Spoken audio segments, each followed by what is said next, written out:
what happens inside a production grade rate limiter. So first thing is burst limit plus sustain limit.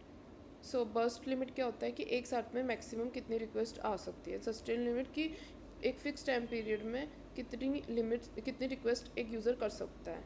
So why we use both, because जब हम UI load करते हैं for the first time या user page refresh करता है तो एक साथ में मल्टीपल रिक्वेस्ट आती है उस वेबसाइट का कंटेंट लोड करने के लिए. तो उसके लिए हम बर्स्ट लिमिट मेंटेन करते हैं. और सस्टेन लिमिट होती है कि उसके बाद में जो भी यूज़र एक्शन परफॉर्म कर रहा है वेबसाइट पे तो उसके लिए हमें कुछ लिमिट मेंटेन करनी होती है, जैसे कि for example 10 request per second. So burst limit usually sustain limit से हमेशा ज़्यादा होती है ताकि हम बेटर यूज़र एक्सपीरियंस दे सके. और सस्टेन लिमिट हम यूज़ करते हैं ताकि हम एब्यूज़ को प्रिवेंट कर सकें. Dynamic and hierarchical limit. So हम कुछ वेबसाइट डिफरेंट प्लान देती है रेट को लिमिट करने के लिए. फॉर एग्जांपल ChatGPT, जहाँ पर एक फ्री यूज़र 100 रिक्वेस्ट कर सकता है, pro user 1000, enterprise 1 lakh request कर सकता है पर डे. प्लस कुछ ऑर्गेनाइजेशन लिमिट होती है जो जैसे कि जो कंटेंट हम फर्स्ट टाइम पे लोड कर रहे हैं वो इस यूज़र लिमिट से थोड़ा अलग होती है. कुछ प्रॉब्लम्स जो हमारे रेट लिमिटर के साथ एसोसिएटेड होती है. फर्स्ट होती है हॉट की प्रॉब्लम. मान लो कि आपका एक सेलिब्रिटी अकाउंट है और आपने एक साथ में बहुत सारी रिक्वेस्ट हिट करी है तो आपका रेट लिमिट सेलिब्रिटी है तो आपको वो इतनी रिक्वेस्ट करना अलाउड है. बट इतनी सारी रिक्वेस्ट अगर एक रेडिस के इंस्टेंस पे जाएगी तो रेडिस इंस्टेंस ओवरलोड हो जाएगा. तो उसका क्या सॉल्यूशन होता है? फर्स्ट होता है की शार्डिंग, जिसमें हम कीज़ को डिफरेंट रेडिस उस पर डिवाइड कर देते हैं.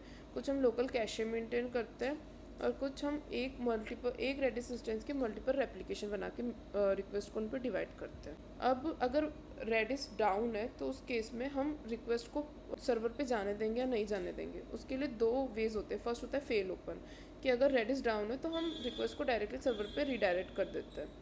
उससे हमारी सर्विस तो अवेलेबल रहती है लेकिन हमारी सर्विसेज का मिसयूज़ हो सकता है. दूसरा होता है फेल क्लोज, कि अगर रेडिस इंस्टेंस डाउन है तो हम रिक्वेस्ट को सर्वर पे जाने ही नहीं देंगे, उन्हें रिजेक्ट कर देंगे. उससे हमारा सिस्टम तो सेफ रहेगा लेकिन हमारे यूज़र इम्पैक्ट हो जाएंगे. Now will understand like complete production architecture. तो उसमें क्या क्या होता है? फर्स्ट होता है क्लाइंट, फिर होता है CDN, फिर होता है API गेटवे और फिर होता है हमारी local token bucket. Local token होता है एक बकेट होती है जो हम अपने API गेटवे पे ही मेंटेन रखते हैं before sending our request to rate limiter service, ताकि हम मैक्सिमम रिक्वेस्ट को रेट लिमिटर सर्विस पे जाने से प्रोटेक्ट कर सकें. उसके बाद होती है हमारी रेट लिमिटर सर्विस, फिर होता है रेडिस क्लस्टर और फिर होता है monitoring and alert. So monitoring and alert हम यूज़ करते हैं ये चेक करने के लिए कि हमारी रेट लिमिटर सर्विस सही से वर्क कर रही है या नहीं. सो जो प्रोडक्शन फीचर्स होते हैं उनमें हम ये सारी चीज़ें एक साथ यूज़ करते हैं, जैसे कि token bucket, Redis cluster, dynamic limit, hot key problem, multi region support and observability. So rate limiting isn't just rejecting requests, it protecting your entire platform while keeping the user experience smooth. Follow for more such content.